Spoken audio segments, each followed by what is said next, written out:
As a developer, you are tasked to test a piece of software. How would you do it? In the next few minutes, I am going to explain what software testing is. I'm going to introduce you to the three most used types of testing.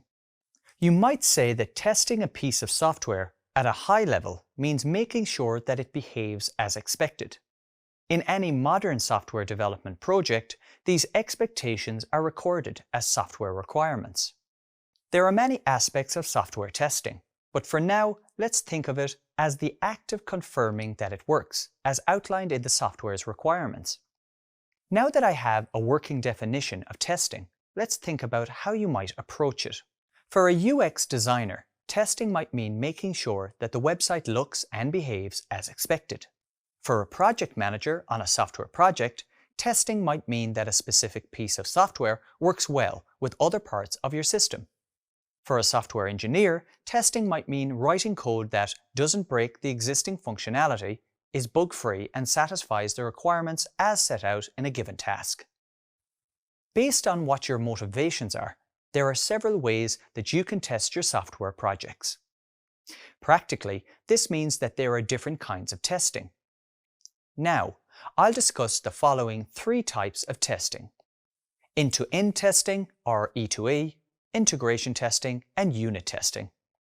Let's start with end-to-end testing. A real-life example of E2E testing would be if a laptop manufacturer let his employees open some off-the-assembly line laptops, turn them on, and use them just like a normal user would do to make sure that the entire end product behaves as it should. More specific to web development, end-to-end testing tries to imitate how a user might interact with your app. This means that in E2E testing, you need to open your web application in a browser and then test it by interacting with the page the same way a user might interact with it. For example, clicking on the login button or going through the process of adding an item to the shopping cart. In other words, you're testing the entire finished software product from the perspective of the end user.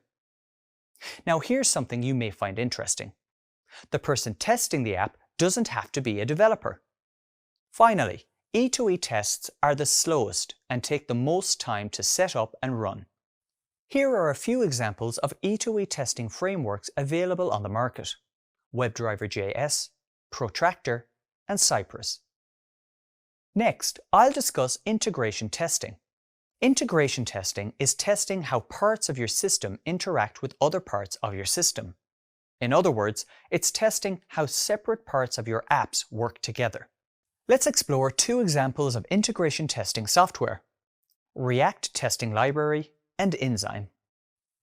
Integration tests are faster and cheaper than E2E tests, but not as fast or as cheap as unit testing. What is unit testing? Let's have a look.